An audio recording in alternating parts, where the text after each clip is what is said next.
Welcome to Cult of Kindness, the podcast where we embrace the journey of self-care, wellness, and confidence. I'm your host, Marcy C. Lundy, and today we're bringing a very special conversation to PODCASTHON 2025. This week, podcasters around the world are uniting to support causes that matter. And I'm proud to be amplifying the mission of Let's Talk Menopause, a charity dedicated to breaking the silence about menopause and perimenopause. For too long, women have navigated this transition with little information and even less support. But times are changing. In this episode, I'm joined by the incredible Karin Luna Ostaseski for a powerful conversation on redefining perimenopause and building a strong, informed community. Because the truth is, many women begin this journey as early as their 30s, and understanding what's happening to our bodies is key to thriving, not just surviving. So, let's dive in, because this conversation isn't just about menopause.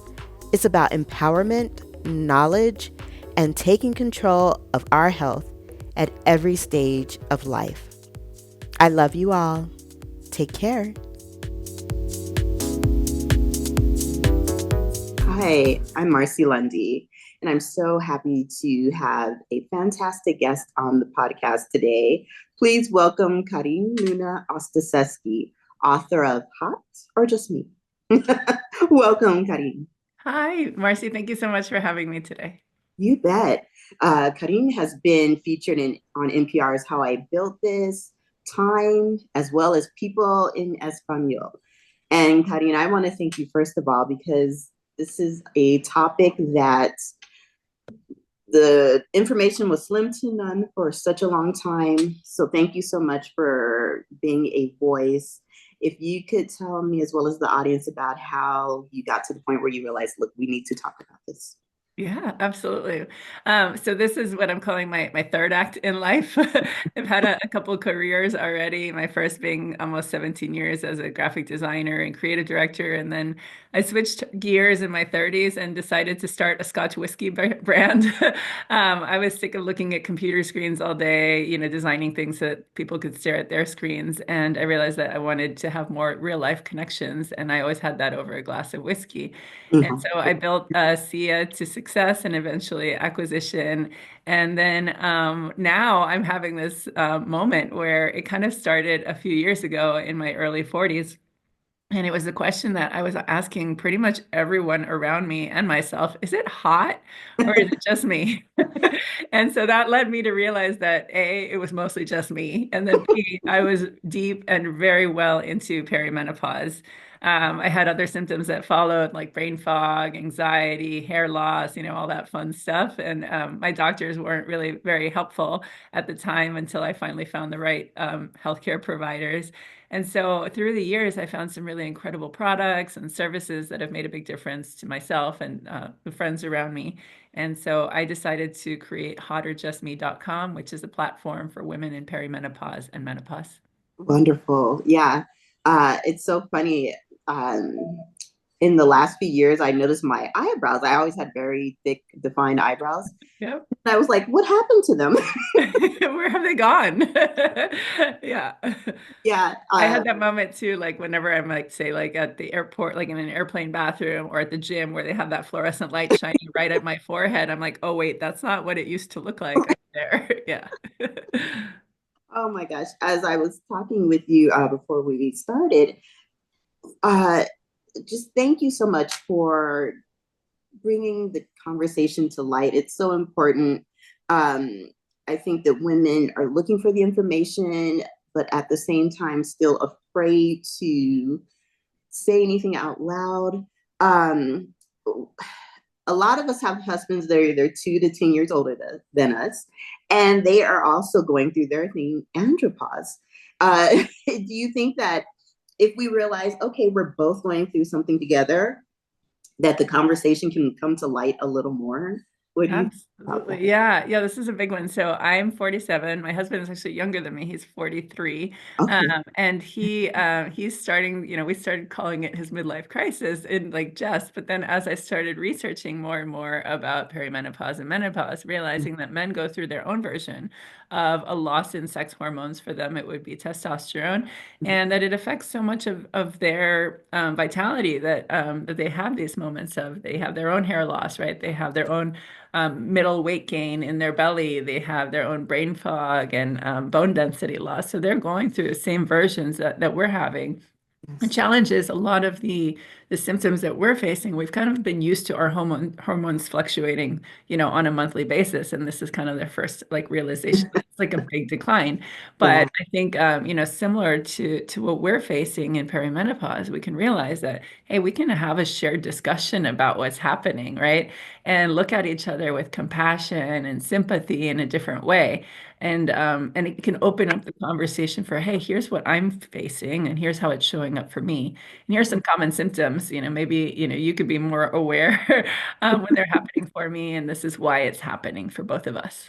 Yeah. I like if we have a mutual conversation, maybe it makes it easier for both parties. And then before we know it, it's common to hear about it in the news and, the places where we're most tuned into. Yeah, and I think as women, we're kind of always fed all of this, talk of anti-aging, beauty, social norms, right? But men don't have as much of that. And so it's not to say that they don't feel that same kind of, vulnerability when they're looking in the mirror and noticing the changes that are happening to their bodies too. So I think it's a good opening. And as we were saying a little earlier, it's a time in life now where women are finally talking about perimenopause and menopause in a way that we never did before. I remember my mom and I like never had that conversation, right? Like I remember seeing her go through, hot flashes, but I never understood what was happening. I just saw her suddenly cranking the AC for the first time ever. It's true. I remember we were living in Washington State at the time when my mom was probably starting it. And she'd come in from working in the garden. She'd be completely flushed, which was hilarious as a Black woman to see that. I was like, Mom, you're red, and like she didn't realize it. And she definitely didn't realize she was in perimenopause. So Yeah. that was what, just 25, 30 years ago that the Exactly. conversation was last. Yeah. I called when I started having these hot flashes and night sweats. I remember I called my mom and I was like, did they start for you? And she said, yeah, around like early 40s, so pretty early. But yeah, it's like funny. I think I was telling the story earlier. I'm a child of immigrants. My parents are Cuban and we grew up with like no money whatsoever. So being in Miami, it was like 100 degrees all the time. It felt like, and as kids, we're always like, Mommy, please turn on the air conditioning. She's like, no, no, that costs money. You could just turn on a fan. And then I remember there's this specific time in life where she started putting on the air conditioner, and I was like, what's going on? And so just kind of in hindsight, we had a good laugh about that recently of like, oh yeah, that was definitely her hot flash Oh, moment. funny. Yeah. So how does your mother feel about you bringing the information to light? Is she like, oh my gosh, I remember this period? She does, and she actually still takes hormones. So this is where she and I have like a difference because I'm not a candidate for hormone replacement therapy yet. I mean, maybe I will be at some point. Mhm. But for now, finally talked to a few different doctors and realized like, no, that's not the case. And interestingly enough, the first couple doctors I had, I just moved away from because they were just kind of putting a sledgehammer to like a housefly. When I said like, oh, I'm having like a little anxiety, they're like, you should take these antidepressants. And I thought like, whoa, whoa, whoa. That's like a little too much for me. And then they said like, I said I'm having trouble sleeping and like these night sweats or I'm waking up with insomnia. And they're like, oh, well, you should take these like heavy duty sleeping pills. I thought like, I don't want to go that far either. Maybe we could take a step back. Yeah. But my mom, she's definitely still taking hormones and she loves the impact that they've had for her. And Mhm. maybe as I age, that might be the right solution for me. Sure, sure. I know that's a conversation that a lot of people or women are concerned about. They are not sure if hormone replacement therapy is a good idea, but there are options. For sure. Yeah, I think it's definitely a conversation to have with your doctor. When I was learning about, is this the right doctor for me? It was an older man, Mhm. and it just he wasn't educated on on menopause. He was very much the OBGYN and, spent most of his career delivering babies, right? And so then, came to another doctor and was very young and had no experience with menopause or perimenopause either, and realized that in the US, doctors are only trained about 3 hours on menopause, and so they're not knowledgeable about the topic. And there is the Menopause Society. So if you visit menopause.org, you can find a Mhm. directory of doctors who have gone for the additional certification Wow. around midlife issues. And so I was able to find the right doctor finally for me. And it was a woman who had gone through menopause and hadn't retired yet. And Mm. so finally found the right doctor. So something I think I learned in the last couple of years is that, you have to become your own advocate for your health. You can't just take everything, with blind faith. That's true. Yeah. Thank you for menopause.org. That's a great tool for people to know. And I know I went to my doctor and she said, yeah, there's not a lot out there. She's like the same age I am. And she's like, there's not a lot out there. And she didn't even have anything to offer, like maybe what she was doing. And that really just left me feeling deflated. So I just really came home and started doing my own research. Yeah, yeah, it's funny. I have a term that I heard that I really love called girlfriend medicine, where it's just like you start to just ask your friends, right? Like, hey, is this normal? Is this happening for you? Because the reality is it's not a one size fits all. We all have different symptoms.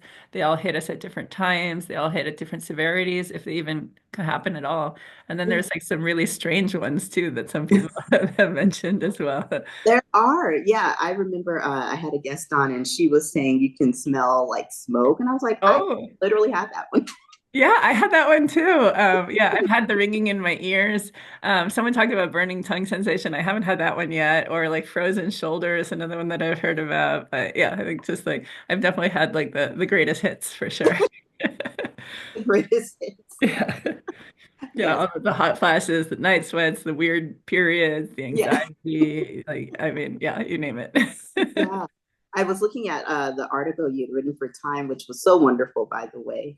And then just watching the video with Halle Berry, like, it was like, thank you. You're gorgeous. And you're going there. Like, we need that. For sure. Yeah. I mean, I think that there was just this like social stigma that we couldn't talk about it. And, the media, especially, right? Like a lot of these, like Hollywood people couldn't talk that they were aging, right? They had to like, be as young as possible or pretend that they were. And then now it's very much like that they're embracing their aging and realizing that us as their fans are happy, right? Like we are happy that they're talking about this because it makes them relatable and it makes it just, something that we can bring out into the open after so long of just kind of not knowing what was happening or just not wanting to talk about it. Right. Yeah. I mean, before I realized what was going on, I just thought, okay, it's just menopause when we lose our period for a consistent year. I had no idea that The, perimenopause. yeah, the 3 to 10 years before that of like all the fluctuations as like Yeah. our estrogen declines. Yeah, It's like that's what we need to have the conversation about. for sure. Yeah. So let's talk about a lot of women are in their 40s and even in your late 30s, you have children going through puberty, and then here you are. Yeah. So, Yeah. uh, what would you say to women who they're also raising children and the hormone situation for the household is a complete mess? Oh, Marcy. I have so much to unpack here on this one. So I have a daughter, I have three kids. One of them is starting into puberty for sure. And it's just been interesting. It hit me one day when she was crying and I said, "What's wrong?" And she's like, "I don't know why I'm crying." And I was just like, "Oh my God, I can relate to that." And so I started reading up as many books as I could about, about puberty for girls, and asked our therapist for some resources. And the one that she said, surprisingly, do you know those American Girl dolls? I said, yeah. She goes, there's a book series called The Care of You. And there's one of like feelings, and there's one about, is this normal? And so I picked those up. And then there's one for boys as well called Guy Stuff and Guy Stuff Feelings. And they're fantastic. They're written in a way that the kids could read themselves, and almost like that Cosmo Q&A style, like, is this normal? So it was really sweet. And we've like spent time reading that together. And it dawned on me that as a society, we celebrate like, the becoming of a woman or, the changing of puberty, but we're not doing the same for the end, right? This other second puberty that we're having in our age, right? As perimenopause and menopause. And Mm, it's almost the same, right? Like we have these crazy things happening to our bodies. We have these crazy things happening to our emotions. mm, Sometimes we're aware of them, sometimes we're not. We don't always have the right feelings or vocabulary or awareness around them. So, I mean, coming at it from a place of sympathy, right? Like, oh, I know what that's like. yeah. And also putting myself in my time machine. Like I was a nightmare when I was a teenager. Me And too. just thinking like, oh my gosh, I was so bad to my mom.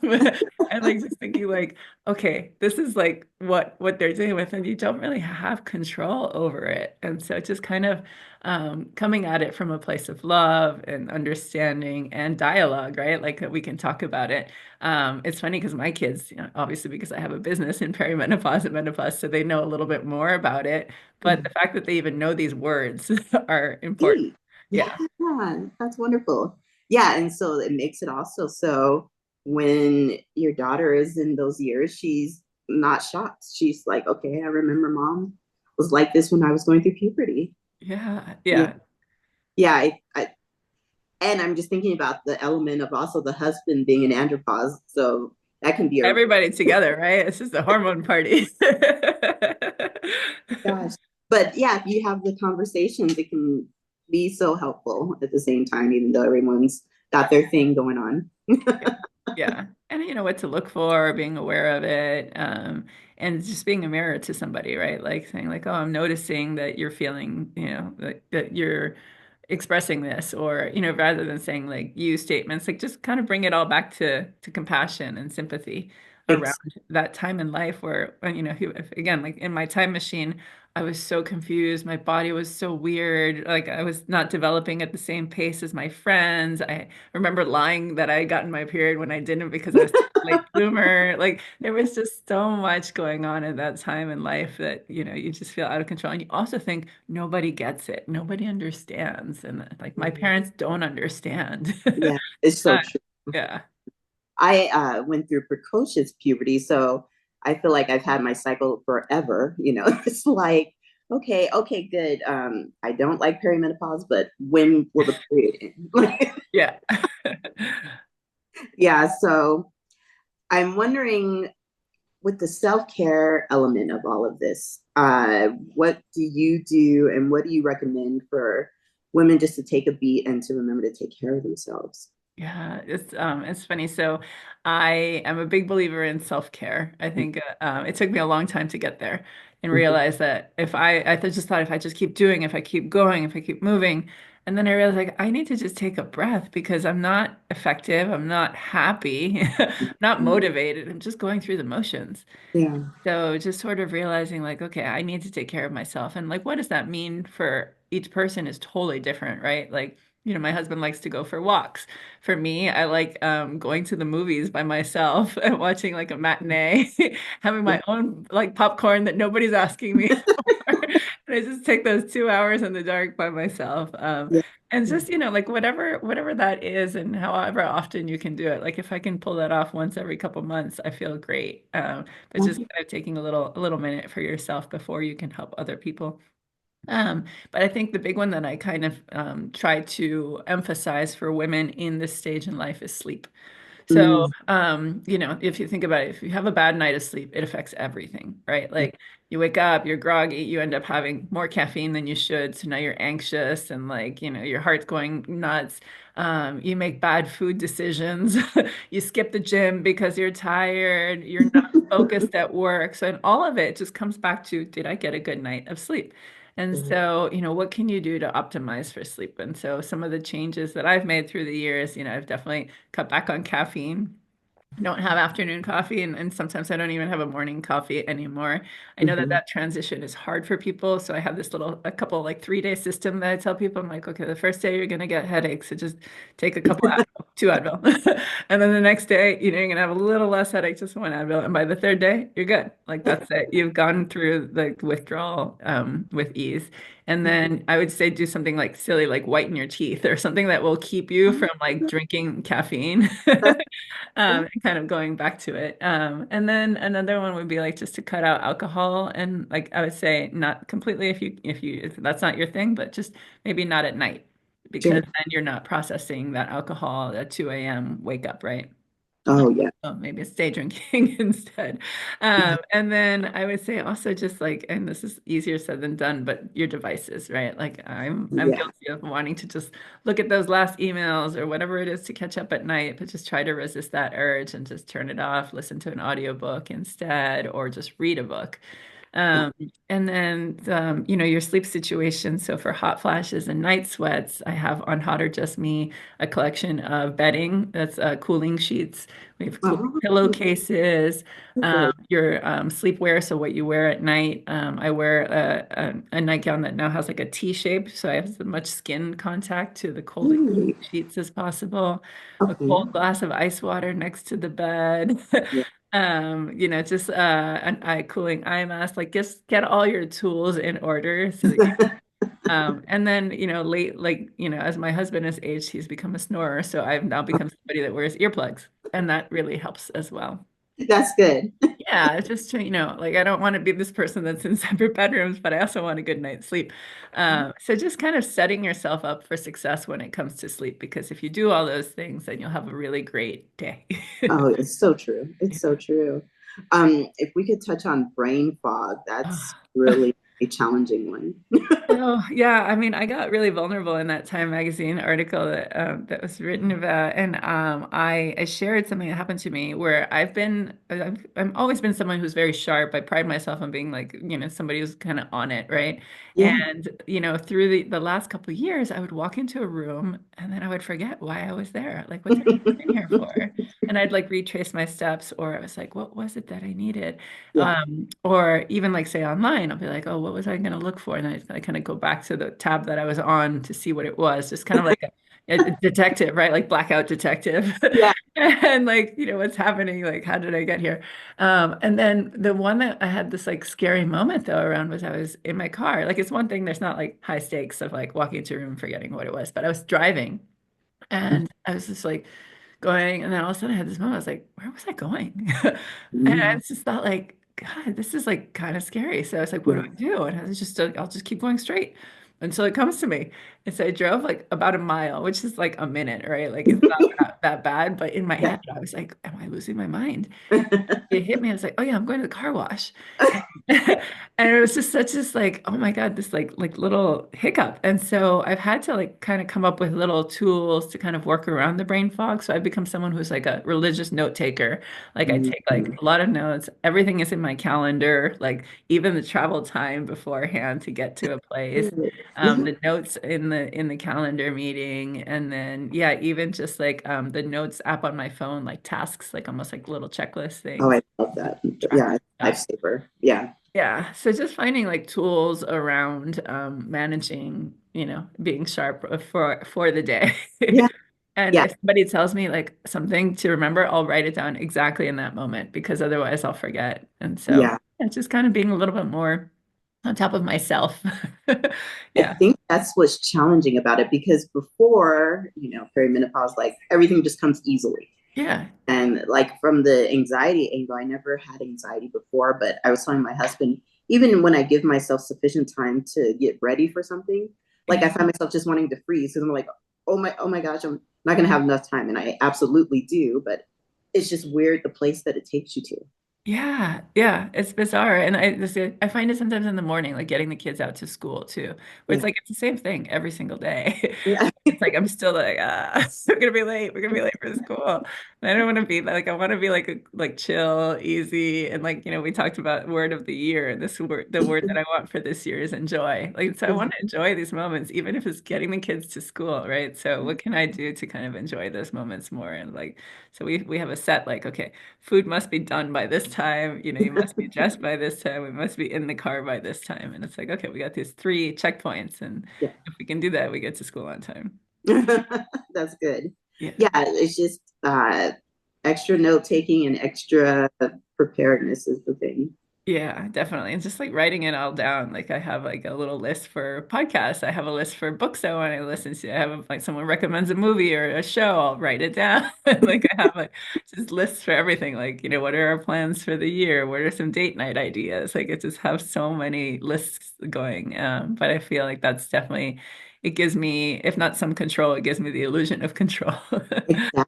Yeah. Yeah, another guest that I have on, Selena Blackmore, she was saying that she likes to do vision boards, and I thought, what a great idea, because that's another way to like have our game plan for what we want and need to do, and a Yeah. way to do it, which is cathartic, just to kind of calm us down. Yeah, my girlfriend and I would do this every year. Cut out clippings from magazines. You put together a collage of what you want your year to be. And what I've gone through, rather than just like she has it like on a poster board on her desk, but I took a screenshot, a photo of it. And I put it as my like wallpaper on my phone and on my desktop too. So that's just a constant reminder of like Yeah, what's important, what am I working towards, and just whatever I'm doing right now, does this align with what I want to have my big picture? yeah, and it's another fun thing, like when we were talking about, it's sort of like just reverse of puberty. When we were teenagers, we were doing these vision boards and cutting out. We were, and here we are again, right? Like it's just like the cycle of life. It's just full circle. so, Yeah, so I should sit and do it with my daughters. I think that they would really enjoy it. Yeah. yeah, I tend to use Pinterest a lot because it's the same sort of technique. I Yeah. just love it. I should do that. I'm gonna write that one down. So you have a little gift for the listeners if you don't mind sharing what that is. Yeah, so we have a 10% off discount for your listeners. If they use the code podcast, they'll get 10% off of their purchase. Wonderful. And I can't thank you enough because, like I said, it just was really frustrating actually typing in perimenopause and in the beginning seeing nothing. And it's Yeah. like, oh my gosh, come on. Yeah, and it's interesting because like we also sometimes we don't search for perimenopause. We wake up, or we write, why am I waking up in the middle of the night? Or we write, why are my periods so weird? Or why are they so heavy suddenly? Or like just the symptoms, right? Versus the like to What's take a step happening? back and say, hey, these are all common symptoms of perimenopause. Yes. And once we start going down that rabbit hole, we start to find, hey, I'm not alone here, which It's, is the best feeling. yeah. And kudos to you and the ladies of Gen X that are talking about it. Like, someone has to start somewhere. So thank you. Oh, well, thank you so much for allowing me to share Hot or Just Me with your listeners. Absolutely. And your name is just beautiful. I just, as I told you, I didn't want to mess it up. And it's Uh, just stunning. So, Karim, thank you. it's a pleasure. Thank you so much. All right, all. Please take advantage of Karim's wonderful discount. And also, Karim, if anyone wants to get in touch with you, how would they do so? Sure. So you can find me on any of the social platforms at Hot or Just Me, Mhm. or you can use the contact form at www.hotorjustme.com. Perfect. Okay. Thank you so much for being on. Thank you. All right. All right, everyone. Take care.